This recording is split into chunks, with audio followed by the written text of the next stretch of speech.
to the Passenger Seat Podcast, a podcast designed to fill your passenger seat with chat about classic cars, all recorded from my 1968 Morris Minor Peggy.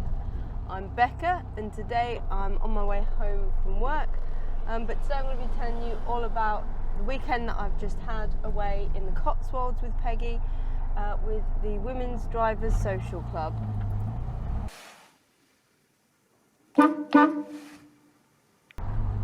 Now, today's kind of events really start on Thursday night. Some of you might have already seen that Peggy's had a bit of trouble lately, and I will be doing a podcast about what we had to do to get her going again. But I guess Wednesday night I had come to the conclusion that it was unlikely that Peggy was going to make it to the weekend away, as I had a long day at work on Thursday, and then in the evening would be getting myself ready for the weekend away. So there wasn't really any time left to work on Peggy. So Jamie had dropped me off at work, and I got a message from my mum saying that she'd be able to come and pick me up from work a little bit earlier than Jamie would, and that he could come and pick me up from theirs to get me back home, because we were down to one car for a lot of last week, with Jamie's car waiting for wheels and Peggy off the road with engine trouble. So I went to theirs, and they had surprised me with doing the last option that we really had as to what was up with Peggy, not accepting the new engine and things, and they'd fixed that, managed to get it all working, and she was ready for the weekend for me, which was a huge surprise. I really wasn't expecting it. Mum, Dad and my sister Steph had really pulled out all of the stops to get her going, and I burst into tears because I couldn't believe that she would actually be ready to come with us for the weekend. So that was Thursday night. Took her home, did a few bits and bobs to get me ready, and then it was load up the car Friday morning. We were going in Convoy with my sister, so we set off a little bit later than planned from my parents' house, and then headed off down the A14, a little bit of the M6 before we'd noticed that Peggy had got quite low on oil, so we topped her up, tweaked a few little bits, realising that the oil was probably coming from the oil filter. Bought some more oil as there was a Halfords conveniently nearby, and then carried on a little bit further down Foss Way, made a perfect lunch stop at Gilk's Garage Cafe. Second time that I've been there. Always so lovely and friendly, and the food's fantastic as well, and it's great to kind of see all of the decor and history of the garage that was there, and a lot of other people there, obviously really enjoying so much of the local relationship with cars, because that part of the world really does have a lot of car related things going on. So the people on the table next to us had just been to the British Motor Museum, and yes, so lots of lovely stuff, and a great place to have a brief pit stop on what was about 2.5 hours of driving down to Mayfield Park campsite near Cirencester. Now, I'd said online that Peggy wasn't going to make it, and I'd had to not put a podcast out last week because I didn't have anything pre-recorded, unfortunately, and Peggy wasn't up to her being a studio, and I just did not have the time last week around trying to get everything in. So nobody was expecting Peggy that weekend. I hadn't said anything. I wanted it to be a bit of a surprise as much as it had been for me, and so it was really nice when we pulled onto the campsite and a few people had already made it, and they were thrilled to see that Peggy had made it, and had made a surprise appearance, and that was really lovely.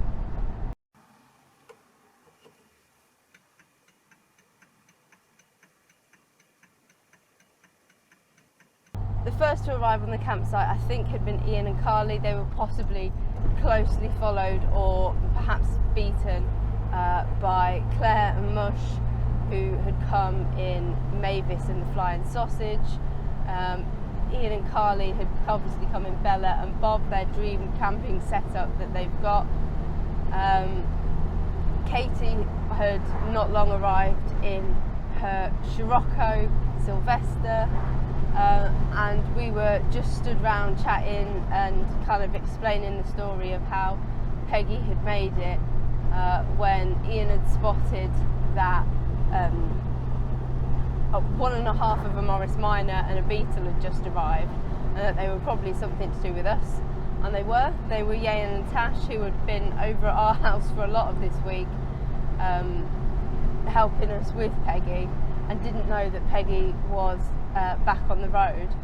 So we stood in front of her to hide her, waved at them as they came in, and then stepped aside so that they could see that she'd made it, and that was a lovely moment as well. So that was really nice. So they got themselves all set up as well. It was getting our tents and everything up in between the drizzle, and also for my sister and Katie, and it was the first time that they were putting up their tents in a while, although I think Katie had done a practice run, but my sister had never used the tent that she was using before, so they all coped really well considering, and we were done just in time for dinner time really. So some people decided to stay on the campsite and cook the little bits and bobs that they'd brought along, but myself, Jamie, Steph, Alex, Yayan and Tash, and also Katie went off to find some food at a pub, and found a beefeater that was willing to seat a table of 7 as a walk-in, which we were really grateful for, and had a lovely meal together, chatting, catching up. And I also got to ride in Katie's Scirocco for the first time, which was fantastic, and those who had been in the car behind took a real liking to the Scirocco, and we did swap out to the passengers on the way home, so that they got to experience it as well. So Jamie and Alex were really both enjoying the Scirocco a lot. It's a very cool car and looks excellent as you're driving behind it through the dark streets of Cirencester.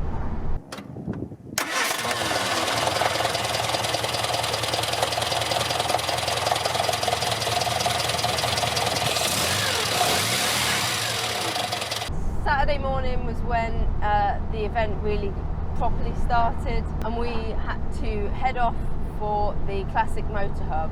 We did absolutely fill the forecourt of a petrol station, which is always quite fun on the way there, as quite a few people needed topping up after their drive over the day before. But we got to the classic motor hub only a little bit late, which, considering that we were camping and had lots of little bits to sort out in the morning, was quite impressive. And the classic motor hub itself is very impressive.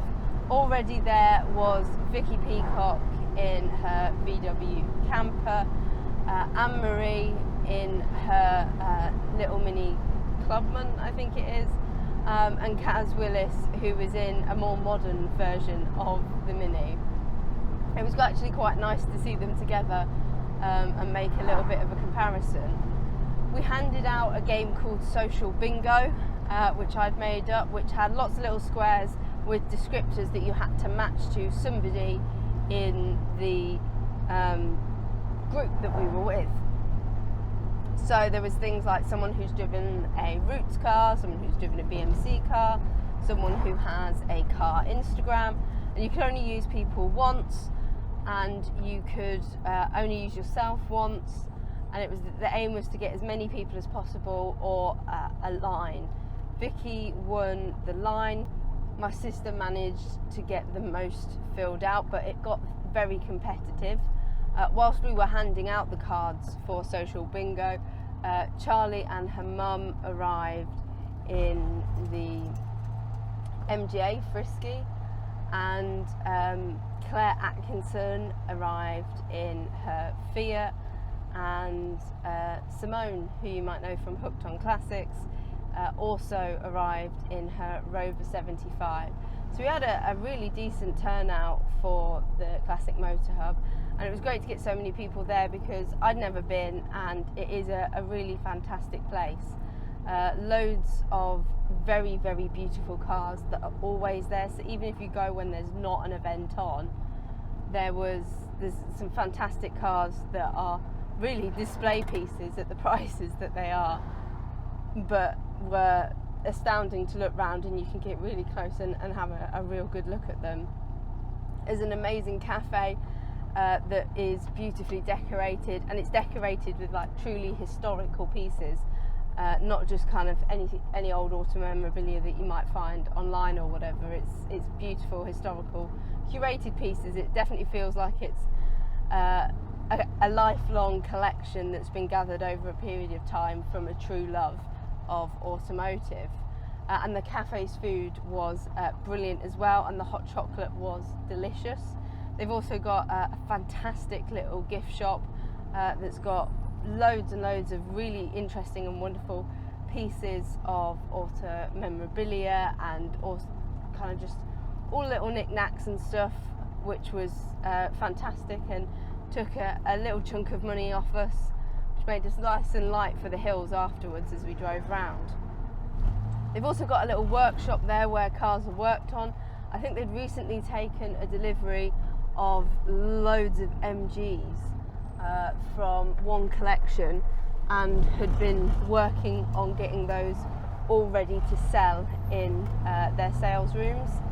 And also on at the same time as our event was a Heretics meet, so there was lots of lovely VWs on display in another section, so loads for us to look at, and we were there really until about 2:30, chatting, walking around, looking around, enjoying the location, and also catching up and getting to know people, because a lot of us had never met before, which was part of the reason I'd incorporated the social bingo. There was also a prize on the Saturday for the furthest travelled, which went to Yael and Tash at about 195 miles, which is really impressive, and it's so nice that people were willing to travel such distances to come to an event that I'd put on.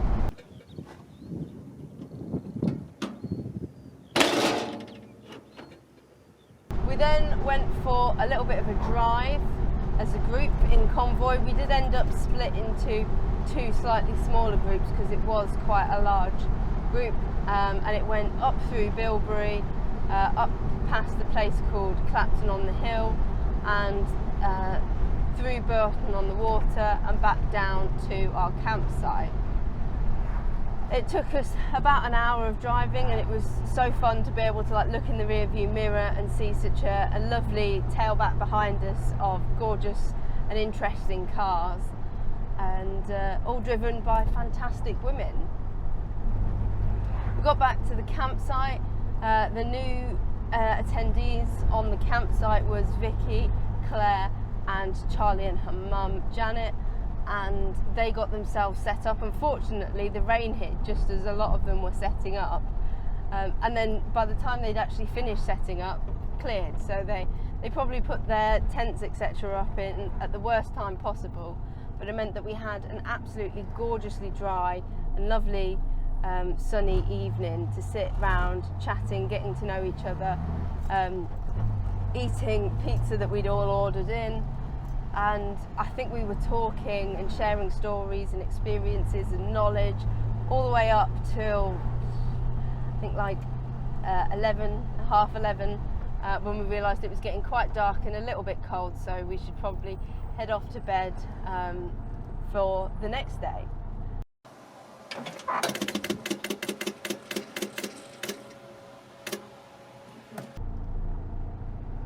Sunday we had another fuel stop on the way to the Jolly Nice farm shop and drive-through. It's a really interesting place that I'd found on Google in the area that was a farm shop that had a little cafe, but set up a drive-through that you can get tractors and horses and all sorts through, and does their fantastic food during COVID, and had done really well off of it and had become a little bit of a feature in the local area. And I thought it'd be really fun to get a group of us going through it, grabbing ourselves a bit of brunch before we sat down, chatted and enjoyed ourselves before heading home. Unfortunately, the MGA, owned by Claire and Mush, the Flying Sausage as it's known, had some clutch issues on the way there, so there was a short breakdown for some of them on the way there, and then we spent a bit of time once we got there working on getting the car back up and running. Unfortunately, it wasn't as successful as we'd hoped, and it wasn't just gearbox oil that it needed. It did need a little bit more TLC once they'd managed to get it home later that day. But it was great fun to stand round and talk about the car whilst people shared knowledge, skills and experience, and also gearbox oil with each other, to do the best we could to get the car happy enough to drive most of the way home, which is all we could really hope for.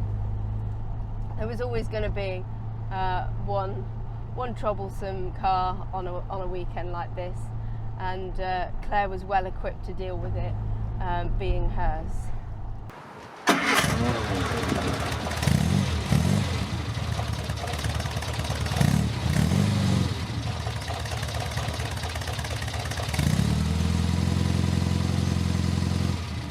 But we had a fantastic time at Jolly Nice. The farm shop itself was really lovely, and had some really interesting stuff.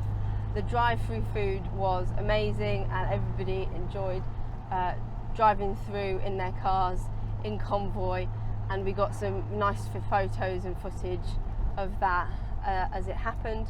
They do host regular meets there on a Sunday night, which if you're local might be well worth going along to, and they're also welcome to car clubs booking with them to make use of a little display area that they've got, and obviously the fantastic food and drive-through that's available.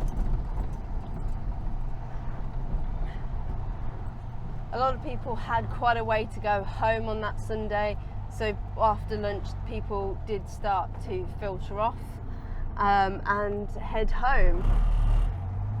But it had been a lovely day, a lovely weekend, and we'd had Jenny and Rosie, who lived locally, join us in Bumble for the day at Jolly Nice, and they're hoping to host a few things there, I think, in the not too distant future, or at least go along to some of the meets.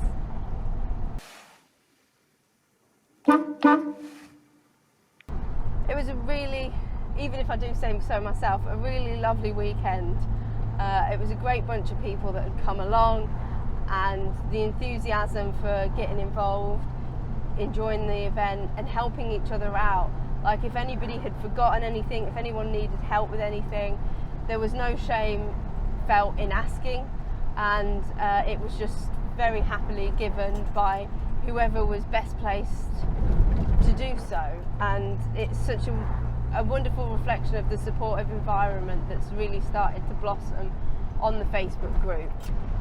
And obviously word has started to spread as well about what fun we had through each of the people who attended social media, because we've had quite a few more people asking to join the group. And obviously if you're a listener and you like the sound of having weekends that are focused on highlighting women enjoying classic cars and trying to join in on a space that tries to break down the barriers and stereotypes that are often made about women who enjoy classic cars, then I can't recommend enough looking us up on Facebook and coming along to whatever else we end up putting on.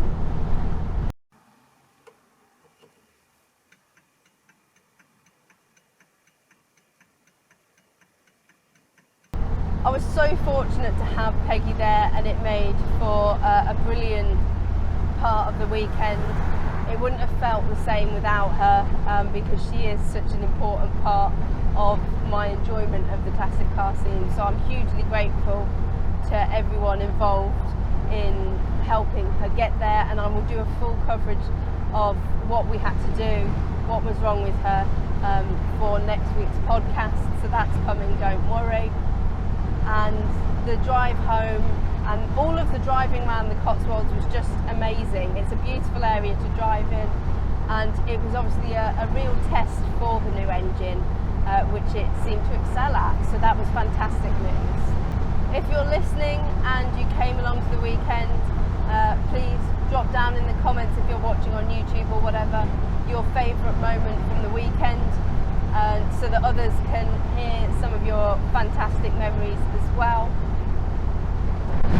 Thank you ever so much for coming along. Thank you to the listeners ever so much for listening, and in the meantime, drive safely and happy motoring.